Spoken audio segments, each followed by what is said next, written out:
You are watching SV News Channel. నమస్కారం. నేటి వార్తలకు స్వాగతం.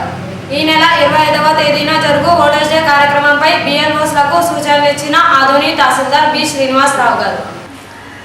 ఆదివారం జాతీయ ఓటర్ల దినోత్సవ కార్యక్రమం జరుగుతుంది. ఇది దేశవ్యాప్తంగా జరుగుతుంది. మన భారతదేశంలోని అన్ని రాష్ట్రాల్లోనూ, అన్ని జిల్లా స్థాయిలోనూ, డివిజన్ స్థాయిలోనూ, నియోజకవర్గ స్థాయిలోనూ, మండల స్థాయిలో జాతీయ ఓటర్ దినోత్సవ కార్యక్రమం జరుగుతుంది. దాదాపు సాయంత్రం 5 గంటల వరకు ఉపన్యాసాలతో, పోటీలతో, ముగ్గులు పోటీలతో నిర్వహిస్తున్నారు. ఈ కార్యక్రమం ఇప్పుడు 5వ దఫా జరిగింది. 5 సంవత్సరాలు జరుగుతాను. గతంలో ఎప్పుడు జరగలేదు. 5 సంవత్సరాలకి 5వ విడత జరుగుతానండి. ఈ కార్యక్రమంలో ప్రతి బియ్యలు కూడా ఈరోజు హాజరైన ఉన్నారు. దయచేసి అటెండ్ సంబంధం పెట్టాల. ఏంటంటే బుర్జు దగ్గర ఉండే స్పోర్ట్స్ కాలేజ్ దయచేసి స్టార్టింగ్లోనే చెప్పాను. ఫోన్ నెంబర్ మాట్లాడండి. మీరు ఫోన్ నెంబర్ రాసుకుంటే ఏమైనా సమస్య పెట్టండి. నాకు అడుగుతారు. మీరు ఫోన్ నెంబర్ ఉండదు. మరీ మాట్లాడదు. దాంట్లో సైలెంట్లో పెట్టండి. మరీ మాట్లాడుకోవచ్చు. మీరేం చేయండి. అర్థంగా ఆలోచన దయచేసి చాలా చేయండి. డెలిషన్ డిస్ట్రిక్ట్ తయారు చేస్తాం. కాబట్టి మీరు మాకు హామీ ఇవ్వాలి. 25th దిగ్విజయంగా బాగా నెరవేరుస్తామని కొన్ని ఖచ్చితంగా చెప్తున్నారు. మరి నేషనల్ ఓటర్స్ డే అనేది 2011 సంవత్సరం నుంచి వరుసగా మన ఎలక్షన్ కమిషన్ జరుపుతుంది. ముఖ్యంగా ఎందుకు ఈ విధంగా జరుపుతున్నారంటే, ప్రపంచంలోనే మన భారతదేశమే పెద్ద ప్రజాస్వామ్య దేశం. దేశాల్లో పెద్ద దేశం చైనా అయినా అది కమ్యూనిస్టు నియంత్రిత దేశము.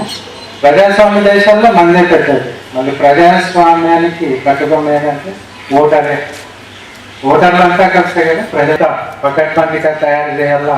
ప్రతి ఒక్కరూ ఓటర్గా నమోదు కావాలా. ప్రతి ఒక్కరూ ఓటు వేయాలా. ఎలక్షన్లో 50% మాత్రమే ఓటు వేసేవాళ్ళు. ఇప్పుడు పేపర్లో మనం చూసినారా 80%, 90% కూడా ఓటేస్తున్నారు. మీరే ఈ ఎలక్షన్ జాబితా తయారు చేయడము ఇంత ఎస్సీ వర్గీకరణ చట్టబద్ధత చేయాలంటూ ర్యాలీ నిర్వహించిన ఎంఆర్పిఎస్ నాయకులు. ఈ కార్యక్రమానికి ఎంఆర్పిఎస్ వ్యవస్థాపకులు మందకృష్ణ మాదిగ గారు పాల్గొన్నారు.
మాదిగలే కాదు, ఈ సమాజంలో ఉండబడే ప్రజా సంకావతలు ఎవరు సహించారని,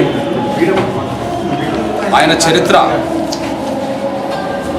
అతి హీనాతిహీనంగా తయారవుతుందని, విశ్వాసఘాతకుడిగా చరిత్రను లిఖించుకోవద్దని చంద్రబాబు నాయుడు గారికి హెచ్చరిస్తున్నాడు. షెడ్యూల్ కులాల వర్గీకరణ చేసినోడని, అధికారంలోకి వస్తే చేసి మాదిగను అనుతానని, పెద్ద మాదిగాన్ని బిరుదు పొందానని చెప్పి చంద్రబాబు నాయుడు గారు మాట్లాడిండని, ఆయన మీద నమ్మకంతో, విశ్వాసంతో ఎంఆర్పిఎస్ అండగా నిలబడ్డది. తెలంగాణలో ఒక్కరోజు కూడా అడుగు పెట్టనీయమని చెప్పి టీఆర్ఎస్ పొలిటికల్ చేసి వాళ్ళు అడుగడుగున అడ్డంకులు కల్పిస్తున్న రోజుల్లో ఎంఆర్పిఎస్ ఆయనకు రక్షణ కవచంగా నిలబడి 100 రోజులు ఆయనకు కంటికి రెప్పలా కాపాడుకుంటూ తిప్పింది. నాయకులతోనూ సమాజంలో అందరితోటి కూడా నన్ను మాదిగలే కంటికి రెప్పలా కాపాడుకుంటూ తిప్పిండ్రు, వర్గీకరణ చేసి వాళ్ళ రుణం తీసుకుంటా అని చెప్పి మాట్లాడిన సందర్భాలు ఉన్నాయి. మరొక వైపు ఆంధ్రప్రదేశ్ ఎన్నికల్లో వైఎస్ఆర్ కాంగ్రెస్ పార్టీ తెలుగుదేశం సభ ద్వారా మహాసభ ఒక ప్రదర్శన ద్వారా ఎంచుకుంటాడో తేల్చుకోవాల్సింది చంద్రబాబు నాయుడు అనే విషయం కూడా తీవ్ర. ఓటర్స్ డే కార్యక్రమంపై సూపర్వైజర్లకు సూచనలు ఇచ్చిన ఆదోని తహసీల్దార్. చూసుకోండి ఆ కొన్ని రోజులు టౌన్లో చేసుకుంటాం. ఉదాహరణ రెడ్డి ఉన్నాడు, ఆయన బార్డర్లో ఆడేసేస్తారు బియ్యాలు పల్లె రెండో బ్లాక్ నెంబర్ 2 సెక్టర్ నెంబర్ 2 ఏ లాస్ట్ మూమెంట్లో నెక్స్ట్ మూమెంట్లో వచ్చినా కాలు దక్కులిస్తే పలక బియ్యాలు అంటే ఆ గ్రామానికి బియ్యాలి, ఆ ఏరియా బియ్యాలి. నువ్వు ఆడుంటావు, అదొక సమస్య. మరంటే గణేకలు ఆయన గణేకలు టౌన్లో మాత్రం చాలా ప్రాధాన్యత. ఉదాహరణకి ఆ అమ్మాయి ఆలూరులో ఉంది, ఆలూరు నుంచి వచ్చానికి కలెక్టర్ వస్తున్నాడంటే ఉరిగితో పరిగెత్తారు ఎవరు అరే కొన్ని కలర్లు నూనె ఉన్నారు ఉండే సైట్ స్కూల్ బిల్డింగ్ కాదు తెలుసా నీకు. కానీ సైట్ సెలెక్ట్ చేసి మనమే మీ ఏరియా మీకు తెలియకుండా ఎట్లయితే టచ్లో ఉండాలి. టచ్ నేటి వార్తలు ఇంతటితో సమాప్తం. నమస్కారం.